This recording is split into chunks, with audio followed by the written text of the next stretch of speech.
Nous allons étudier le Daf Ain Dalet dans Masechet Gitin et nous reprenons 3 lignes à la fin du Daf Ain Gimel Amud Bet.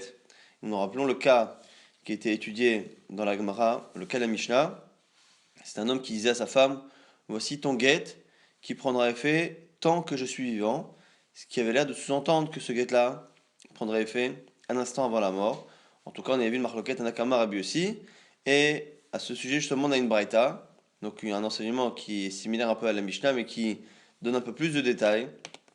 Tanoura Banan, les sages ont enseigné, Yamim chez Bentaim, tous les jours qu'il y a entre le moment où il donne le guet et le moment où il meurt, quel est le statut de la femme? Baala Zaka Bemtsiata, nous dit ici la Braïta, son mari a le droit de posséder tout ce que la femme trouve comme objet, ou Bemarseyadea, et tout l'argent que la femme gagne appartient à son mari.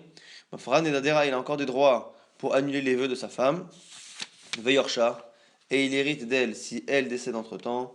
Ou Metamela, et s'il est Kohen, il peut même s'impurifier pour son enterrement. Klalosh el Davar, la règle générale étant, Are Hike Ishto lechol Davar, elle est comme sa femme sur tous les points. Et là, chez Nasricha, Emeno Gesheni, simplement, elle n'aura pas besoin d'un second guet pour être considérée comme étant divorcée si s'il meurt et que du coup, un moment avant, il n'a pas besoin de lui écrire un guet. Donc ici, premier avis, nous dit la Braïta, dirait Rabbi Yuda, c'est Rabbi Yuda, l'avis qui est le plus facile à comprendre, qui estime que si ce n'est que à partir du moment où il meurt, un instant avant, on la considérera comme étant divorcée, sinon tout le temps, elle est considérée comme étant sa femme sur tous les points par rapport à la Touma, par rapport à l'argent, par rapport à ses droits et devoirs. Ça, c'est Rabbi Yuda. Rabbi Miromer, Be'ilata Tlouya. Si elle a une relation entre-temps, entre le moment où il a donné le guet et le moment où elle devient divorcée à instant moins 1 par rapport à sa mort, tout ce temps-là, la relation qu'elle a avec quelqu'un aura un statut qui sera dépendant de la suite. Si il meurt, eh bien, on considère qu'elle sera divorcée. Selon Rabbi Meir, on dira qu'elle est divorcée depuis le début. C'est ça le chidouche de Rabbi Meir. Lui, il considère que même lorsqu'il a dit que voici ton guet qui prendra effet tant que je suis vivant, ça ne veut pas dire un instant avant la mort. Selon Rabbi Meir, ça veut dire depuis maintenant. Donc Rabbi Meir pense que même la relation qu'elle a entre maintenant et la mort effective de son mari aura un statut qui sera dépendant de la suite. S'il meurt, on considérera qu'elle sera divorcée depuis le départ, comme un guet rétroactif qui a été fait depuis le jour où il a été donné. Ça, c'est Rabbi Meir.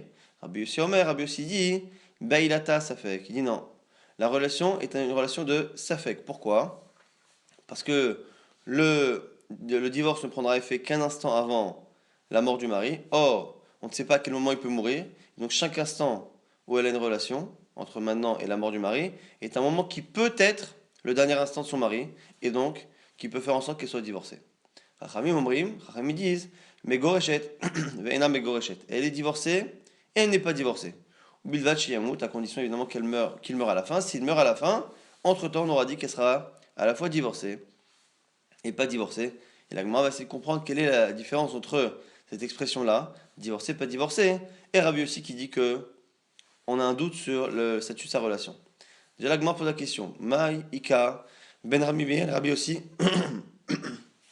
quelle est la différence halachique entre la halakha de Rabbi Meir et la halakha de Rabbi aussi? On a dit que selon Rabbi Meir, la relation qu'elle a sera dépendante de la mort ou pas du mari, ce qui veut dire que la mort du mari va finalement faire marcher le guet depuis le jour où il a été donné, ce qui n'est pas le cas de Rabbi aussi. Du coup, la différence étant, Amar Rabbi Yochanan, Hacham Taloui Kabenayou. Le Hacham Taloui, c'est le korban que l'on apporte lorsque quelqu'un a fait une action dont il est certain qu'il a fait l'action, mais on ne sait pas si l'action est interdite ou pas. Hacham Taloui, un korban Hacham qui est dépendant d'une réalité qu'on ne connaît pas. Est-ce que ce qu'on a fait est interdit ou pas? On ne sait pas. Les Rabbi Meir, l'Omaïté, selon Rabbi Meir, on n'apporte jamais de korban Hacham Taloui. Pourquoi? Parce que si le mari meurt à la fin, ça veut dire qu'elle était divorcée depuis le début selon Rabbi Meir, et donc la relation était autorisée. Si le mari ne meurt pas dans les conditions prévues de cette maladie par exemple, à ce moment-là, la femme était mariée à 100%, et donc c'est pas un korban hacham qu'elle doit apporter Tatalu, c'est un vrai korban d'une faute qui est certaine. Du coup, Rabbi aussi par contre, c'est différent. Maït hacham taloui, il apporte korban taloui. Pourquoi? Parce qu'on a dit que selon Rabbi aussi, puisque le guet doit prendre effet un instant avant la mort, et qu'on ne sait pas quand est-ce qu'il va mourir, chaque instant peut-être l'instant précédant la mort du mari, et donc on a un doute sur chaque relation, et donc il apportera Hacham Taloui. Maintenant, entre Rabbi Yossi et Chachamim, qui disaient que cette relation-là, Rabbi Yossi dit que c'était un safek, on avait un doute. Chachamim dit non, elle est mariée, pas, elle est divorcée, pas divorcée. Quelle est la différence entre les deux? Chachamim ont dit, mais Gorosh et Mena, mais Gorosh et la dit, Chachamim Aïnou Rabbi Yossi. Mais Chachamim ne font que répéter, que paraphraser Rabbi Yossi. La m'a dit non, et Kabenaïou des Rabbi Zera. Non, entre les deux, il y a une différence. C'est un point qu'a développé Rabbi Zera. Damar Rabbi Zera, Amar Rababa, Barimiria, Amar Shmuel, au nom de Shmuel. Kol makom shamu chachamim. L'expression de chachamim, tout endroit où les chachamim ont dit megoreshet, ve'ena megoreshet, elle est divorcée, elle n'est pas divorcée.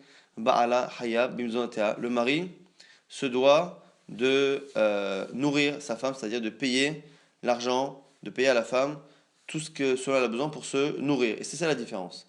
C'est qu'entre une expression classique de dire qu'on a un doute si elle est mariée ou pas mariée, et le fait de dire megoreshet, ve'ena megoreshet, elle est divorcée, elle n'est pas divorcée, ça a l'air d'être en hébreu finalement le même sens, mais au niveau juridique, c'est pas pareil. Parce que quand on a un doute, eh bien dans le doute, on dira par exemple parfois que dans le doute, on ne fait pas payer le mari, parce que dans le doute, c'est à elle de prouver qu'elle est encore mariée pour justement le faire payer. Et du coup, ici, c'est différent. Quand on dit Megorachet, le mari doit payer. Donc finalement, on a 4 avis sur ce sujet lorsque le mari dit voici ce guet qui prendra effet, si je meurs de cette maladie, qui prendra effet tant que je suis vivant. Là-dessus, on avait un premier avis. Rabbi qui disait qu'elle était, entre-temps, elle était mariée à 100% sur tous les points. On a Rabbi Meir qui dit que par rapport à la relation, ça va dépendre. S'il meurt, la relation est considérée comme étant une relation kshera, puisqu'elle a été divorcée depuis le départ, depuis le moment du guet. Selon Rabbi aussi, ce sera qu'un instant avant la mort, et donc chaque instant est un moment de doute. Et donc dans le doute, c'est Hacham Taloui qu'on apporte, mais le mari ne doit pas la nourrir entre-temps. Selon Chachamim, il doit aussi également la nourrir. Nouvelle Mishnah. Arez egiter alminat shetit nili mata imzuz. Quelqu'un qui donne un guet et qui, dans le guet, donne une condition. À condition que tu me donnes 200 zouz. Arez omegoreshet, elle est divorcée. Vetiten, mais il faut qu'elle donne. Alminat shetit nili mikan ve ashoshim yom. Si il dit, je te divorce à condition que tu me donnes de l'argent, donc cette somme-là, d'ici 30 jours. Si elle a donné d'ici 30 jours, mais Gorechet, elle est divorcée, et non, mais Gorechet. Et sinon, elle ne l'est pas. Alors, moi, on va s'étonner parce que c'est évident. À partir du moment où on sait que la personne a émis une condition, la condition a l'air d'être obligatoire. Je te donne à condition que, ça veut dire que la condition est une condition obligatoire. Et donc, que on nous apprenne le premier cas, après le deuxième 30 jours, finalement, que nous apporte le second cas par rapport au premier? On aurait pu donner 10 cas comme ça, où il a émis une condition, et si la condition est respectée, elle est divorcée, sinon elle ne l'est pas. L'Agma va expliquer la différence entre les deux. Amar Rabban Shimon Megamliel. Et ici, Rama Shimon Megamliel, Rashbag, vient rajouter une histoire. Maase Bet Sidon, c'est l'histoire qui s'est passée à Sidon. Be'adam Echad, Be'echad, un homme, Shamal Esho qui a dit à sa femme, Marie Zegitech Almena Shetitnini, et Steliti. Je te divorce à condition que tu me rendes mon manteau. Ve'avdad Steliti. Et la femme a perdu le manteau en question. Chachamim m'ont dit à la femme, Titenlo et Damea, qu'elle donne la somme d'argent au mari, et à ce moment-là, la condition sera respectée et le guet sera valide. Et là-dessus, l'Agma va se poser la question, comment se fait-il qu'on nous rapporte une histoire, alors qu'en général, les histoires dans la Mishnah ne viennent que confirmer une halakha. Or ici, c'est une halakha nouvelle. On a dit tout à l'heure que lorsqu'on émettait une condition, il fallait qu'elle soit respectée. Maintenant, le fait qu'on puisse respecter, qu'on puisse remplacer une condition par quelque chose d'autre, un objet par sa valeur en argent, c'est encore un autre sujet. Et là-dessus, on n'en a jamais parlé. Et personne ne s'est jamais exprimé pour que Rashbag vienne donner son avis. Donc du coup, l'Agma va se demander que vient faire cette histoire au milieu de la Mishnah. En tout cas, on reprend le début de la Mishnah qui disait que lorsque un homme disait à une femme, je te divorce à condition que tu me donnes 200 zouz, elle est divorcée, Vetiten, et elle doit donner l'argent. Et là-dessus, on a une marloquette amorim très importante. Maï Vetiten. Comment fonctionne le guet par rapport au don d'argent? C'est quoi Vetiten elle donne? Ravunamar, Vehititen, dans le futur, c'est-à-dire que Arrête Megorechet, tu es divorcé, Vehititen, et elle donnera. Il faut qu'elle donne, effectivement, si elle ne donne pas, ça remettra en question le guet. Mais le guet prend effet maintenant, Vehititen, et la condition sera qu'elle donne. Et si elle ne donne pas effectivement un jour, à ce moment-là, le guet sera annulé. Mais il n'empêche que d'ici là, le guet marche. Rayudamar, l'irchetiten. Rav Yehuda pense que non.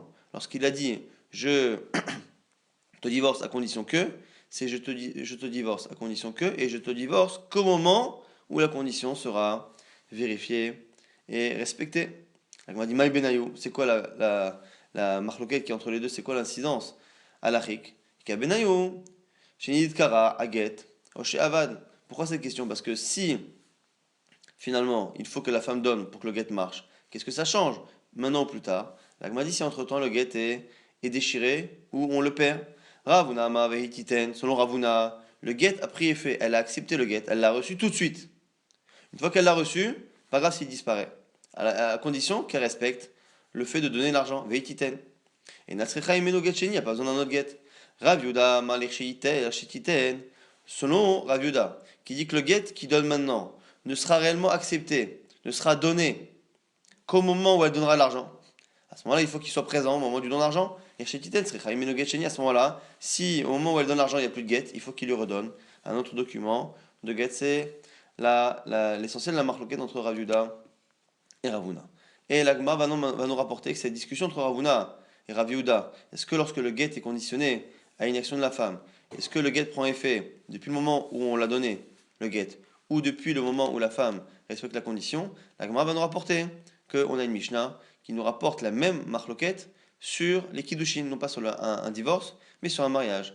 Et Gabé Utnanami, c'est une Mishnah aussi qui dit la même chose, Gabé kiddushin, Kai Gamna, dans le même genre. Ditnan, c'est une Mishnah. Omer Leisha, ceux qui dit à une femme, Aren mekude shetli, alminach etenlach mate imzuz. Je te divorce, je te marie, tu es ma femme, à condition que je te donne 200 zouz. Arim ekudeshet, veiten, elle est mariée, et il donnera. Et là-dessus, veitmar, maï veiten, c'est quoi il donnera? Ravuna ama, vehuiten, selon Ravuna, elle est mariée dès maintenant, mais il faudra qu'il donne. Ravuna ama, l'ircheiten, Ravuna la même chose que dans le get. Et non, ça veut dire que la femme n'accepte d'être mariée que lorsqu'il donnera, et donc, entre-temps, elle n'est pas. Maïka benayou, quelle est là aussi la conséquence à la règle entre les deux avis? Ika benayou, je sais pas, avec qui dans le cas où entre-temps, elle a accepté le mariage avec un autre homme. Ravuna Mavehuiten, selon Ravuna qui pense que lorsqu'on émet une condition, ça veut dire que la condition, une fois qu'elle sera acceptée, fera qu'elle sera mariée rétroactivement ou divorcée rétroactivement. À ce moment-là, entre-temps, si elle a reçu des kiddushin, ça ne marche pas. Mavehuiten, aber almahu, c'est juste un tnaï. Mais quand maintenant Evazi, tant qu'il a fait le tnaï, ça va, mais les kiddushin marchent. Raviuda ma l'ircheiten, selon Raviuda, tout ne commencera qu'au moment où l'argent a été donné, entre-temps, la femme est libre d'accepter les kiddushin. Les chiyaïvla, ou d'avokidushin, c'est lui qui a donné entre-temps, qui sont les kiddushin, ashtal ou avokidushin. Par contre, les kiddushin du premier, mais qui ne prendront effet qu'au moment où il donne l'argent, ne peuvent plus prendre effet, parce qu'entre-temps, quelqu'un a épousé cette femme. Et maintenant, la Gemara va justifier le fait que Rav Yehuda et Ravuna se soient sentis obligés d'exprimer leur avis sur les deux cas. Finalement, ce sont deux cas similaires. Kiddushin ou get fonctionnent souvent de la même manière. Get ou kiddushin, avec une condition. Il y a une action. Dans le cas du get, c'est une action de la femme. Dans le cas des kiddushin, c'est l'action de l'homme. Et quoi qu'il arrive, on voit qu'on a la même marloquette. Est-ce que on estime que le get ou le kiddushin prendront effet au moment de l'application de la condition, ou ils prennent effet dès maintenant, de manière rétroactive, si plus tard la condition est acceptée? Donc c'est la même discussion, Ravuna et Rav Yehuda. La Gemara dit non, on a besoin d'enseigner les deux. Utsricha. Pourquoi? Parce que pour Ravuna, j'ai besoin d'enseigner les deux. Des Iyashmainan, Gabe Kiddushin, car si je t'avais dit que par rapport au Kiddushin, lorsque le mari a dit je te marie à condition que. Mais Hakama Ravuna, Vehuiten, peut-être que j'aurais dit que Ravuna qui pense que ça prend effet tout de suite et que la condition sera rétroactive, peut-être que Ravuna n'a dit ça que dans Kiddushin. Pourquoi? Mishum Delekrovakati. Parce que comme les Kiddushin sont une action qui viennent rapprocher l'homme de la femme, peut-être que comme il veut rapprocher cette femme-là de lui et qu'il veut l'épouser, on a tendance à vouloir avancer le mariage le plus possible. Et donc, c'est peut-être pour ça que Ravuna aurait dit que dans ce cas-là, tout de suite elle est mariée, même si la condition est liée au futur. Mais peut-être que pour un get, pour divorcer, où un homme n'est pas si pressé de divorcer sa femme, souvent même on a du mal à le motiver. Peut-être que dans ce cas-là, Ravuna n'aurait pas dit ça. Et Mahmoud et Rav Yehuda, on aurait peut-être dit que même Ravuna pense que non, il attend que la condition s'applique pour que ça prenne effet. Et du coup, c'est pour ça qu'on a eu besoin de tenir. Non, Ravuna, il pense à la fois ça dans Kiddushin et à la fois dans Girushin. Et on ne pouvait pas dire que Girushin est déduire Kiddushin par Kalvachomer. Veyash Mainan, Gabe Girushin, si j'avais dit que dans Girushin, dans un gage, j'aurais dit quoi? Beakama Ravuna, Vehotiten. J'aurais dit peut-être que Ravuna, là-bas dans Girushin, il dit que ça marche dans le futur. Mishum Delokasif limite ba, parce que d'un autre côté, il ose, il ose lui demander. Donc on peut très bien imaginer que le mari, d'un côté dans les Girushin, il y a un côté inverse, c'est-à-dire que il peut très bien dire voilà, tu es divorcé, et c'est pas lié au fait que tu donnes de l'argent, parce que je n'aurai aucune gêne à venir te le demander, puisque comme ils sont en train de divorcer, ils ne sont pas dans des situations idéales. Aval Gabé Kiddushin, mais lorsqu'un homme épouse une femme, peut-être que la femme, elle ne va pas oser. L'homme l'épouse à condition qu'il lui donne, lui, 212. La femme, comme elle vient de se marier avec un homme, peut-être qu'elle n'osera pas, s'il oublie de lui donner l'argent, elle n'osera pas venir réclamer à son nouveau mari l'argent, et ça fait un peu intéressé de demander cela. Donc du coup, on aurait pu penser que dans le cas des Kiddushin, comme la femme a peur de ne pas oser demander, elle préfère conditionner dès le départ, tant qu'ils sont encore étrangers, conditionner le mariage à cela. Et m'a modélé Rav Yehuda. Et du coup, même selon Ravuna, qui dit dans les deux cas, dans Kiddushin et dans Gittin, que finalement, elle est mariée ou divorcée dès à présent, et la condition aura un effet rétroactif, finalement on se rend compte qu'on ne pouvait pas enseigner qu'un cas sur les deux. Car finalement, dans les deux cas, dans le cas du get, dans le cas des Kiddushin, il y a dans les deux cas une logique qui pousse à dire que ça prend effet tout de suite. Et donc, j'aurais pu penser à chaque fois que Ravuna qui dit que ça prend effet tout de suite, il ne le dit que dans ce cas-là, et pas dans l'autre. Que dans les Kiddushin, parce qu'on a plus envie de rapprocher un mariage que de rapprocher un divorce. Mais d'un côté, plus dans Girushin que dans Kiddushin, parce que dans Girushin, on ose réclamer la somme d'argent, même si elle n'est pas une condition nécessaire, alors que dans le cas de Kiddushin, on n'ose pas. Et si on n'ose pas, peut-être que finalement on n'aura jamais l'argent, si ce n'est que c'est une condition obligatoire. Et la Gemara va justifier, ce qui est un peu étonnant, ce que la Gemara ne fait pas aussi. Là, on avait déjà une raison d'enseigner ces deux cas-là. Maintenant, la Gemara va même justifier que selon Rav Yehuda, il était nécessaire d'enseigner les deux cas. Et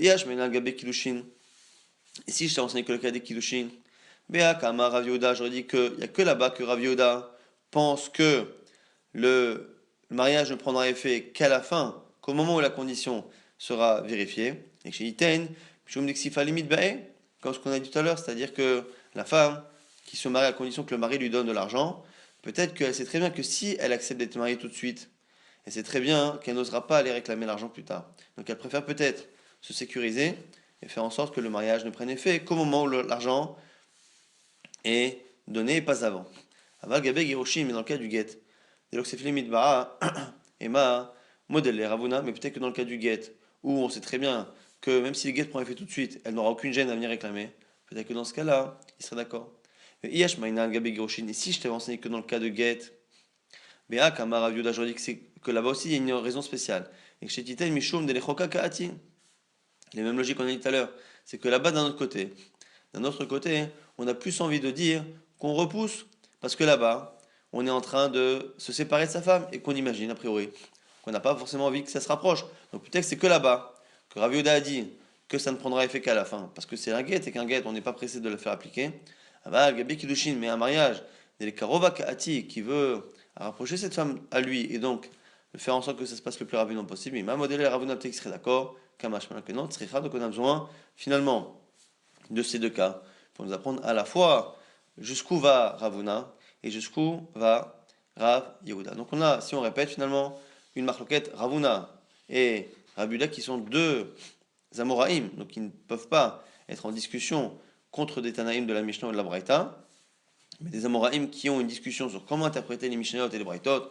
Donc Rav Yehuda et Ravuna, selon Ravuna, quand il y a une condition par rapport à un get ou par rapport à des kiddushin, que ce soit un divorce ou un mariage, on considère que ce sera rétroactif et que depuis le départ, depuis le don du get, cette femme-là est mariée ou divorcée selon Rav Yehuda. C'est au moment où la condition sera appliquée que le get ou le mariage commencera à prendre son effet. Et là-dessus justement, on va objecter à Rav Yehuda qui pense que ça n'est pas rétroactif, on va objecter métivé avec deux enseignements. Premier enseignement, voici ton guet, à condition que tu me donnes 200 zouz. Donc c'est exactement le cas de notre Mishnah, mais qui est dans une braïta. Et nous dit ici la braïta, elle développe. Afalpi, shenikra, haget, oshenevad, même si le get, le document a été déchiré ou perdu entre-temps, mais gorechet, elle est divorcée. Ou l'acher, lotinasea chetiten, mais elle ne pourra pas se marier avec un autre tant qu'elle n'a pas donné l'argent. Mais on voit en tout cas que même si le get a disparu ou s'est déchiré, le divorce est acté. Et donc on voit finalement que c'est pas que ce document-là prendra effet au moment où elle donne l'argent, il prend effet dès à présent, mais à condition que dans le futur, elle donne l'argent. Ça va comme Ravuna, qui dit que c'est rétroactif, non pas comme Rav Yehuda. C'était la fameuse conséquence halachique entre les deux avis, c'est que dans ce cas-là, selon Rav Yehuda, ça ne devrait pas marcher. Or on voit que ça marche. Donc on a une braïta des Tanaïm qui s'oppose à Rav Yehuda. Rav Yehuda ne peut pas être en contradiction avec une braïta. Et une autre braïta qui va parler d'une marloquette entre Tanakama et Rashbag, et de la marloquette qui suit, on a l'air de voir, qui discute sur un point, mais que sur la discussion, Ravuna et Rav Yehuda, ils sont complètement d'accord avec Ravuna. Ve'od, Tanya, c'est une braïta. Arezegiter, almena chetitnini mataim zuz. Voici ton guet qui prend effet si tu me donnes 200 zouz. Le même cas que notre Mishnah. Nouvelle particularité par contre, Oumet, et il meurt en plus sans enfant. Natna, edna skuka la yabam. Si elle donne l'argent, selon Tanakama, comme elle donne l'argent, elle n'est pas obligée de faire iboum, c'est-à-dire que le divorce marche. L'onatna, si elle ne donne pas à un des héritiers, skuka la yabam, elle n'est pas divorcée, et donc elle est veuve. Si elle est veuve, elle doit faire iboum, se marier avec le frère, puisqu'il est mort sans enfant. Rashbag, Rabbi Megamel Omer, n'est pas d'accord. Il dit notenet, les aviv, ole achiv, ole chan, mina krovim. Selon Rashbag, il faut qu'elle donne au père, au frère ou à quelqu'un qui est proche. C'est-à-dire qu'ici on a une marloquette. Selon Tanakama, on a donc la personne qui a émis une condition et qui est mort. Et Tanakama pense que si elle lui a donné avant qu'il meure l'argent, à ce moment-là elle est divorcée et il n'y a pas d'iboum. Si elle ne lui a pas donné à lui et qu'il est mort, elle ne peut plus lui donner. Si elle ne peut plus lui donner, à ce moment-là, le gain ne pourra pas prendre effet, elle sera veuve, et si elle est veuve, elle doit faire iboum. Rashbag dit non, que ce soit lui ou que ce soit un de ses héritiers, son père ou son frère, c'est pareil. Qu'est-ce que l'on voit ici? La Gemara va expliquer tout de suite. À quel l'impliquer? On voit bien que la discussion ne porte que, et là, Demar ça va, livelo le yorshai, que un pense, Tanakama, que lorsque le mari dit je veux que tu me donnes 212, ça sous-entend moi et personne d'autre, ni mon père ni mon frère si je meurs. Omar Savar et l'autre, Ashbag pense que li, quand je dis moi, c'est moi, Philo Hirshai, et même finalement mon père, mon frère, quelqu'un qui hérite de moi si je meurs. Mais on voit en tout cas que Vechule Alma Amiha, Naave, tout le monde a l'air d'être d'accord finalement, que c'est un Tnaï. Tu as des Rav Yehuda, c'est une objection à Rav Yehuda. On voit ici en tout cas que même Tanakama, qui pense que si elle n'a pas donné du vivant, c'est pas bon, c'est pas parce que c'est pas rétroactif, c'est parce que il estime Tanakama que lorsque le mari a demandé à ce qu'elle lui donne 212, c'est 212 à lui et pas à quelqu'un d'autre. Et Rashbak pense que lui, c'est lui, ou un de ses proches. Mais finalement, si on était tous d'accord, que quand il veut que ce soit à lui, ce soit même à ses frères, on voit bien que ses frères ou son père, et il lui donne après, et donc si c'est après, c'est que c'est rétroactif. Puisque le mari est déjà mort entre temps et qu'un gars ne peut pas prendre effet entre temps, forcément qu'il prend effet de manière rétroactive avant la mort du mari, donc avant la mise de Hiboum, et donc on a une preuve, seconde preuve de cette braïta, donc on a deux braïtas. Une première qui dit clairement que s'il a émis une condition et qu'entre le moment où il donne le guet et le moment où la condition est vérifiée, le guet a disparu, ça marche, ce qui est contre Rav Yehuda.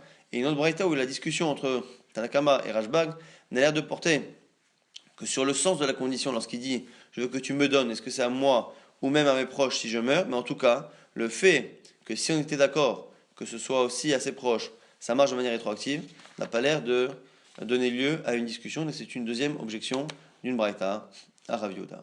Comment s'en sortir? Rav Yehuda va nous dire que finalement, c'est une marloquette entre les Tanaïm. Il invente entre guillemets une marloquette Tanaïm et dire finalement que les braïtot qui sont contre lui, c'est selon un avis des Tanaïm, et lui, il va comme un autre avis des Tanaïm.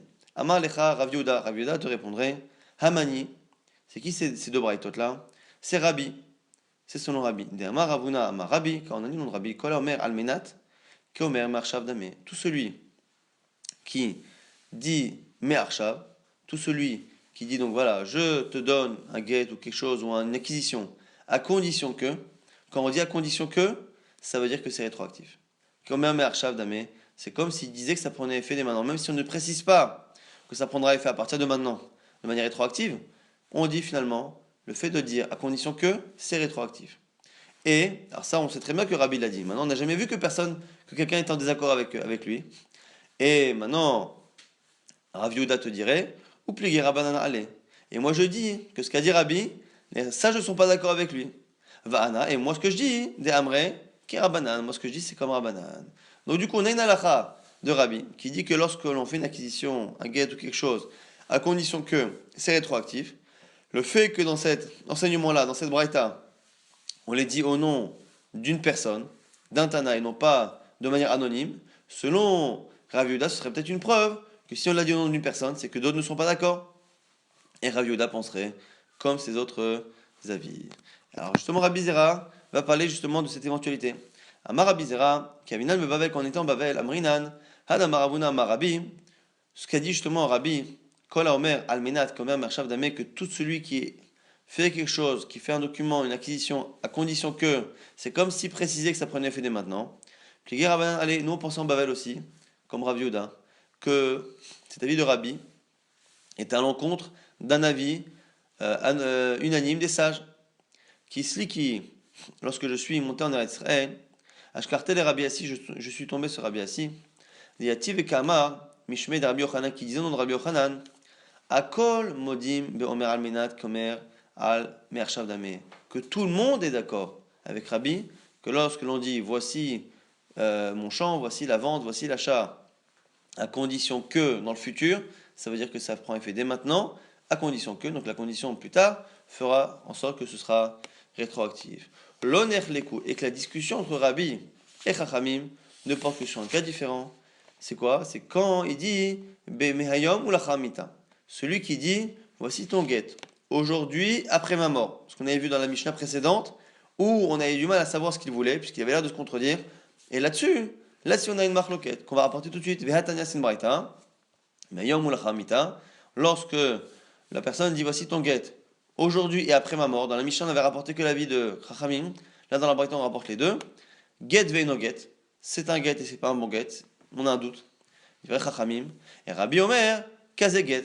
Comme ça, c'est un get. Ce cas-là, c'est un get. Et donc, du coup, on a ici une marloquette Rabbi et Rabbanan, mais finalement, on nous dit Rabbi Zera, on n'a pas du tout de marloquette entre Rabbi et Chachamim sur le fait de manière générale, lorsque l'on dit voici ton get, ou voici tes kiddushin, ou voici ton champ, la vente, à condition que personne n'est en désaccord sur le fait que Rabbi dise que c'est rétroactif. Donc, du coup, Rav Yehuda n'a pas de possibilité de se défendre. Ou le Rav Yehuda, Damar, Be'almenat pligué. Et selon Rav Yehuda, qui a dit que la discussion, elle est aussi sur Almenat, sur lorsqu'on dit à condition que. Ademiflegué, Memeayom Lachamita, au lieu de dire que la discussion porte sur cette phrase ambiguë, depuis aujourd'hui et après ma mort. L'iflegué Be'almenat, on aurait dû nous enseigner l'autre marloquette. Encore une fois, on a dit que selon Rav Yehuda, il y a les deux marloquettes. Une marloquette entre Rabbi et Rabbanan sur la phrase qui est ambiguë, aujourd'hui et après ma mort. Et il y a aussi une marloquette sur lorsqu'il dit voici ton guet à condition que, est-ce que ça prend effet à la fin ou de manière rétroactive? On a aussi une marloquette. On va dire si c'est ça, pourquoi dans la Braïta, on ne l'a pas dit clairement, pourquoi enseigner ce cas-là bizarre de aujourd'hui et après ma mort? On va dire l'odiacha kocho des Rabbi. C'est pour t'apprendre la force de Rabbi. Que non seulement Rabbi, il pense que ça marche de manière rétroactive lorsqu'il a dit voici ton guet si tu me fais ça ou s'il se passe. Et la force de Rabbi, c'est même lorsqu'il dit voici ton guet aujourd'hui après ma mort, et qu'on aurait pu penser qu'après ma mort, c'est une manière de dire que ça ne prendra effet qu'après la mort. Kamash que même dans ce cas-là, c'est rétroactif. C'est la force de Rabbi qui pense que même dans ce cas-là, le guet est 100% cachère. On va dire, pourquoi on n'a pas. Ok, ça nous apprend la force de Rabbi. Mais d'un autre côté, si on avait enseigné l'autre marloquette, on aurait montré la force de Rabbanan.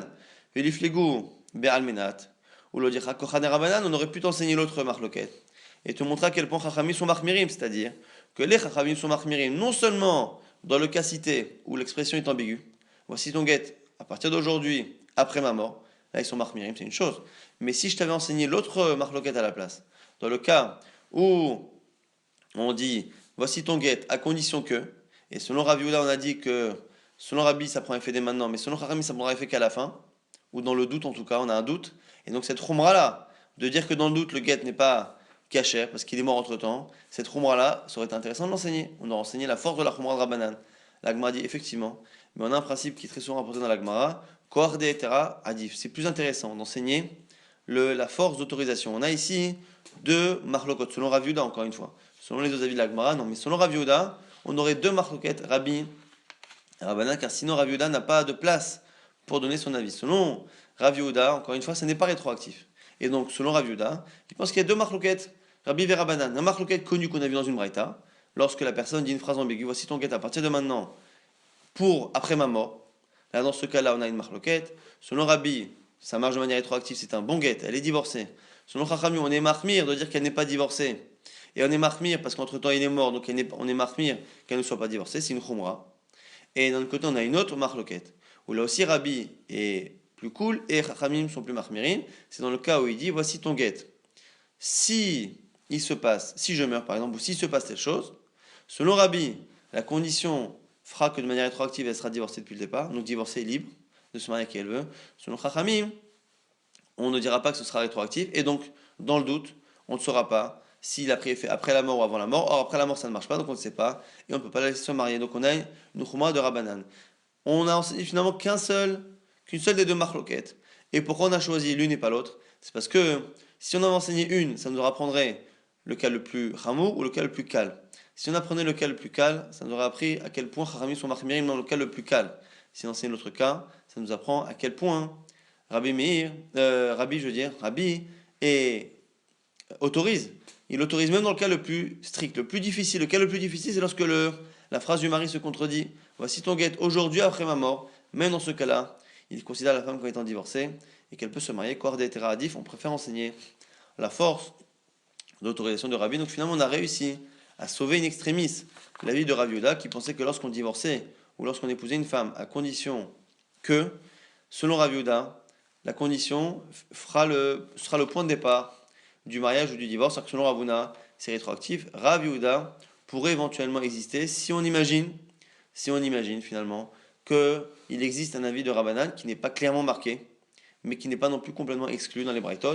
Il faudrait imaginer qu'il y aurait un avis fantôme, on va dire, de Chachamim qui ne serait pas marqué dans la braïta, mais qui est possible selon Rav Yehuda.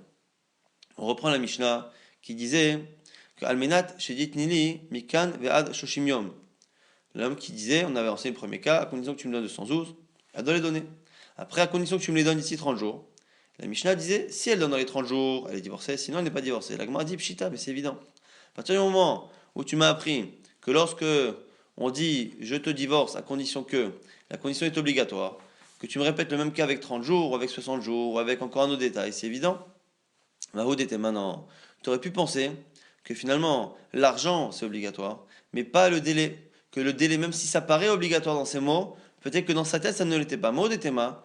Kpeda, peut-être que finalement, il n'a pas de kpeda, c'est-à-dire qu'il n'est pas strict sur le délai. Ou zarza kaati. Et il veut simplement la motiver, kamashman que non. C'est qu'on aurait pu penser que, effectivement, si elle ne donne pas l'argent, il ne la divorce pas. Mais le délai de 30 jours, on aurait pu penser que c'est une manière de la presser à faire la chose, mais que dans le fond, si elle donne au bout de 31 jours, ça ne change pas son avis sur le get, kamashman, que s'il a exprimé, c'est que c'est 30 jours, 31 jours, il ne veut plus la divorcer. Amar, Rabban, Shimon, Megamliel, Maaseh Betzila, on a vu que juste après, la Mishnah enchaînait sur une histoire qui est rapportée par Rashbag. Et le problème de cet enseignement, c'est qu'en général, une histoire qui est rapportée dans la Mishnah vient confirmer, corroborer une thèse, une halakha qui est citée précédemment. Or, l'histoire parle d'autre chose, parle d'une condition émise par le mari, et que la femme ne peut pas finalement remplir à cause du fait que l'objet en question a disparu. Et finalement, les Khamim disent qu'on peut remplacer par une somme d'argent équivalente. Mais le problème, c'est que personne n'a jamais parlé de ça. Non seulement la halakha n'a jamais été citée, mais personne n'a donné son avis pour que Rashbag vienne s'opposer éventuellement. Maïtana, des katane maase. Mais quel est l'enseignement? Et quel est le Tana qui a parlé avant pour qu'on puisse enseigner cette histoire? Là, Gmar dit obligé de rajouter des mots. Chasurem chasra, il a manqué des mots dans la Mishnah. Et en fait, la halakha était d'abord enseignée. Vachikatane, comme ça qu'il faut dire. Imamala minashtit nili, isteliti. Si par contre, il n'a pas demandé une somme d'argent, mais qu'il a demandé qu'elle lui rende son manteau, par exemple, que le manteau a été perdu, là on aurait un avis de Chachamim qui n'était pas marqué dans la Mishnah. Isteliti davka kamara. Selon Chachamim, selon Tanakama, c'est son manteau et rien d'autre. Elle ne peut pas le remplacer.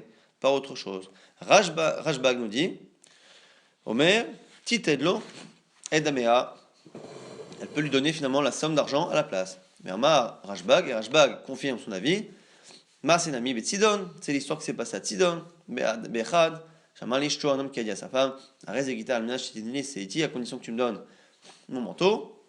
Et bien, Avdaï Stiliti qu'elle a perdu, et les sages ont dit comme moi, mon Chachamim, Titenlo, Edamea, qu'elle lui donne la valeur du manteau, et elle est divorcée, donc du coup, on a Rashbag qui s'appuie sur un marasé, sur une histoire qui s'est passée où Chachamim on dit comme lui. Ici maintenant, on a donc une marloquette entre Tanakama et Chachamim lorsqu'on a une condition qui est liée à un don d'un objet ou quelque chose d'équivalent. Est-ce que l'on peut remplacer ça par la valeur de la chose ou pas?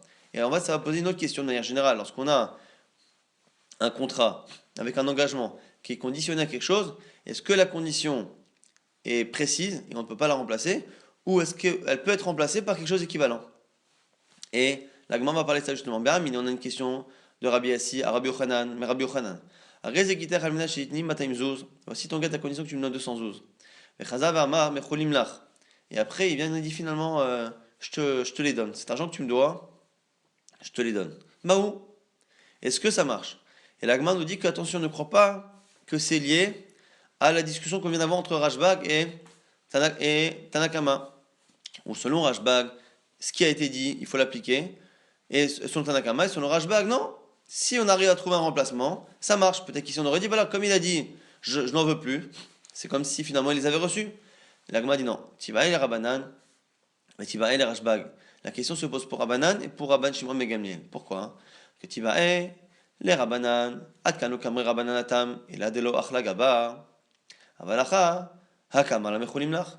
Pourquoi? Parce que d'un autre côté, selon Rabbanan, qui sont très stricts dans la Mishnah, qui disent qu'il faut absolument que la condition soit appliquée. C'est peut-être parce que là-bas, il n'a jamais montré qu'il avait changé d'avis. Là-bas, il a dit, je veux mon manteau. Quand elle vient lui donner la somme d'argent, on ne sait pas s'il a déjà accepté de remplacer l'un par l'autre. Or là, ici, c'est exprimé. Il a dit, finalement, je ne veux pas des 212. Donc peut-être que selon Rabbanan, ce serait différent. Rabbanan qui sont stricts dans la Mishnah, peut-être qu'ici, il ne le serait pas. Mais d'un autre côté, on dit, ma philo Rashbag, Loka Amar, et peut-être que même Rashbag, qui est plus cool dans la Mishnah, qui accepte que l'on remplace, on va dire, ah, a fortiori ici, ou c'est lui-même qui dit qu'il veut plus l'argent. Non. Et là, des cas, mais Faisal avait damé. On va les Gamrelo, mais non, parce que là-bas, même s'il ne s'est pas exprimé, il a demandé son montant, on lui donne la somme. C'est vrai qu'il ne s'est pas exprimé sur le fait de remplacer l'un par l'autre, mais d'un autre côté, au moins là-bas, il a l'équivalent, il a la somme. Or là, il n'aura rien. Est-ce que ce qu'il dit réellement, il le pense? La Gemara dit Amarle et Inamegoreshet.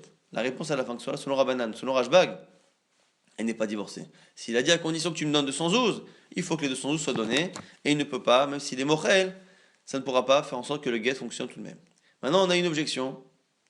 On a une objection à cela. Et Tivé, celui qui dit à son ami, je t'interdis, Mishum Neder, de profiter de ce qui m'appartient, et Miatanoten Livni, Kor, Echa, Shelchitin, ou je t'ai si tu ne donnes pas à mon fils une quantité d'un corps de blé et 2 tonneaux de vin.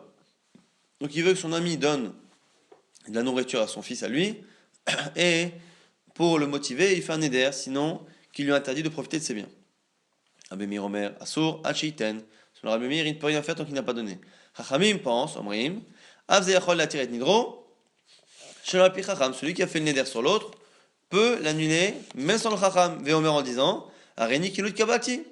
Quand il change d'avis, il dit voilà, moi je t'ai demandé je t'ai fait un neder pour que tu donnes ça à mon fils. Finalement, je veux pas que mon fils ait ça ou j'en ai pas besoin, il n'en a plus besoin.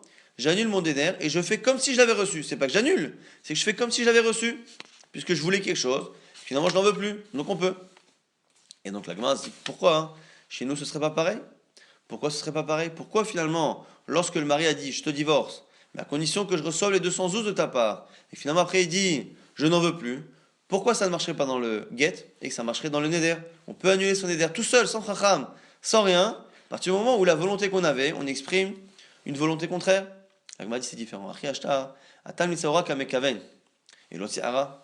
Là-bas c'est différent dans le cas du get, lorsqu'un homme dit à la femme je ne te divorce que si tu me donnes 212, c'est un homme qui ne veut pas la divorcer. Et comme il ne veut pas la divorcer, il veut l'embêter. Et comment il veut l'embêter? Il va là, tu veux ton get? je te donne ton guet qu'à condition que tu me donnes de l'argent. Et donc c'est une manière de l'embêter. Et là, à partir du moment où ce qu'il veut, c'est pas l'argent, il veut l'embêter, on estime que même si à l'oral après il change d'avis, et qu'il dit non mais finalement c'est pas la peine, ça ne veut pas dire qu'il a reçu ce qu'il voulait, puisque finalement, lui faire du mal, il ne l'a pas fait, et donc il n'a pas changé d'avis. Par contre, dans le cas du Neder, c'est différent. Dans le cas du Neder, Mishomar Bachaou, celui qui a dit je te fais un Neder, si tu ne donnes pas ça à mon fils, ou si tu ne me donnes pas l'argent à moi, c'est quelqu'un qui veut en fait avoir un certain profit. Et si à un moment donné, il l'a fait parce que son fils avait besoin, et que plus tard son fils n'en a plus besoin, il peut très bien être satisfait et ne plus avoir besoin réellement. Et lorsqu'il dit je n'en veux plus, il est sincère, et donc il n'en a plus besoin. Donc on fait ici une différence entre le cas du Neder et le cas du Get, où celui qui demande une somme d'argent à la femme pour la divorcer veut la contrarier, et du coup ça a une incidence sur le fait qu'il ne puisse pas changer d'avis. Par rapport à ça, justement, on a un cas similaire. Raoul Gavrad a Malé Larissé. À l'époque, il y avait des gens qui possédaient un terrain, comme un seigneur et un vassal, et on avait quelqu'un qui travaillait sur le terrain. La personne travaillait sur le terrain et prenait un pourcentage. Et donc le propriétaire du champ dit à son haris, il lui dit Kula alma delut lat dalvata ve'achle riva'a. En général, les harissim, ils vont irriguer le champ 3 fois dans l'année ou dans la saison, et en échange, ve'achle rivra, ils consomment, ils ont le droit de prendre un quart de la récolte. Moi, je veux que tu irrigues plus mon champ. At deli arba'a, je veux que toi tu l'arroses 4 fois, tu l'irrigues 4 fois par an et non pas 3 fois. Ve'erot lita, et du coup je te rajoute ton pourcentage et tu prendras un tiers et non pas un quart. Les sauf atamitra. Et finalement, la personne avait fait ça parce qu'il pensait qu'il y avait besoin d'irriguer le champ plus. Finalement, il y a eu de la pluie et la pluie a fait en sorte que finalement, ce nouveau contrat de Harissout n'était plus nécessaire. Amar Rav Yosef, Halodala, selon Rav Yosef, on dit finalement il n'a pas travaillé. La quatrième irrigation qui était prévue et qui a engendré un surplus de salaire, finalement, n'a pas été fait, donc il n'y a pas besoin, raison qu'ils le prennent. Rava Amar, Halo Itzarecha, Rava dit oui, c'est parce qu'il n'y a pas eu besoin. Mais il n'y a pas eu besoin, ça ne veut pas dire que le contrat n'est pas valable. La Gemara propose de dire que cette marloquette là est la même que Rashbag et Tanakama, Lima, Rav Yosef Dama Rabanan. Rav Yosef qui pense comme Rabanan. Et donc, c'est quoi? C'est qu'à partir du moment où il y a une condition, si la condition s'applique, on applique l'engagement. Sinon, non. Et là, ici, il n'a pas finalement irrigué le champ une quatrième fois, et donc du coup, il n'a pas le droit à prendre ce salaire en plus. Selon Rava, il dit si, c'est différent. Rava, il dirait quoi? Rava, il dirait, Damar qui Rav Shimon, mais Gamliel comme Rashbag, que même si la condition ne s'est pas appliquée, puisque l'autre a reçu finalement l'équivalent, c'est la pluie qui a irrigué son champ, à ce moment où la conséquence est quasiment la même, on peut remplacer l'un par l'autre, comme on a remplacé le manteau par l'argent, on a remplacé finalement l'irrigation, la quatrième irrigation, par un surplus de pluie. L'agma dit non, Vetisvara, Kamalan Yichet. Pourquoi? C'est pas possible de dire ça. Parce que Veha Kamalan Yicheta qui a voté des rabats, car nous la lacha est comme rabat, dans ce cas-là, que finalement il peut réclamer le salaire en plus, même s'il n'a pas fait le travail en plus. Au Beha et Nalacha qui Rashbag, et pourtant dans la Mishnah on ne tient pas comme Rashbag. Donc on ne peut pas dire que Rabat c'est comme Rashbag, et Rav Yosef comme Rabbanan, parce que Rabat et Rashbag ça ne peut pas aller ensemble, puisque une fois on est d'accord avec l'un, une fois on est d'accord avec l'autre. Et là, alors là, qu'est Rabbanan? Toute cette marloquette va comme Rabbanan. Pourquoi? Parce que Rav Yosef qui est Rabbanan, vers Rav Yosef il pense comme Rabbanan, comme ce qu'on a dit, et même Rabat qui pense qu'ici, à partir du moment où il y a eu la pluie, on estime que c'est comme si ça avait été fait, et donc il reçoit le salaire en plus, parce que c'est différent. Ana de Amra filou les Rabbanan. Ce que je dis, c'est comme Rabbanan. Pourquoi? At kanoka amre Rabbanan natam. Et là, les tsaora kamekaven. Parce que dans la Mishnah, on a dit que selon Rabbanan, à partir du moment où il a demandé son manteau, c'est son manteau, et pas autre chose, même les 212, là-bas, pourquoi on était si strict, nous, Rabbanan? Parce que là-bas, sa volonté à lui, c'est d'embêter la femme. Et de lui mettre une condition compliquée. Et donc, remplacer cette condition par autre chose d'équivalent, il ne veut pas. Parce que son but, c'est de l'embêter. Et à la limite de trouver presque une raison de ne pas la divorcer. Mais chez nous, dans le cas où la personne veut juste que son terrain soit irrigué correctement, lui, pourquoi il a mis une condition? La seule chose qu'il voulait, c'est finalement que son champ soit irrigué et il était prêt à donner un quart de la récolte et non plus un tiers et non plus un quart. Et donc du coup, la Gemara nous dit que finalement, dans ce cas-là, il a eu ce qu'il voulait et donc il n'y a pas de raison de dire qu'il soit si strict comme c'était le cas de Rabbanan. La suite de la Gemara est liée plutôt au daf suivant.